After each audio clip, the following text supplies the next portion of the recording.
আজকে আপনাদেরকে ডিম সিদ্ধ সম্পর্কে কিছু বলবো। আমার সামনে যেটা দেখতে পাচ্ছেন এটা হচ্ছে ডিম সিদ্ধ, ১ কাপ রং চা আর ১ গ্লাস চিয়া সিড। আমি চিয়া সিডটা রাত্রে ভিজিয়ে রেখেছিলাম আর সকালবেলা ডিম সিদ্ধ করে নিলাম আর রং চা বানিয়ে নিলাম। এটা চিনি ছাড়া, আদা তেজপাতা দিয়ে আর লেবু নামানোর পরে একটু লেবু দিয়ে নিলাম।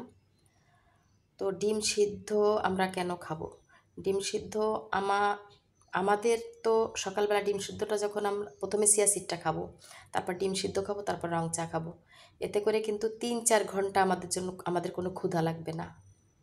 তো এটা কিন্তু একটা ডায়েট চার্টের ভালো একটা অংশ, যেটা আমাদের শরীরে ডায়েট করবে।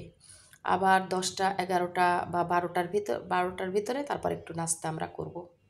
হ্যাঁ, এটা কিন্তু ডায়েট চার্ট খুবই একটা ভালো ডায়েট চার্ট। তো এভাবে আপনারা খেয়ে দেখবেন, উপকার পাবেন।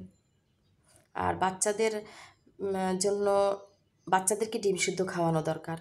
বাচ্চাদেরকে কিন্তু আমরা ডিম পোচ বা অন্য কোনোভাবে ডিম রান্না এগুলি আমরা খাওয়াবো না।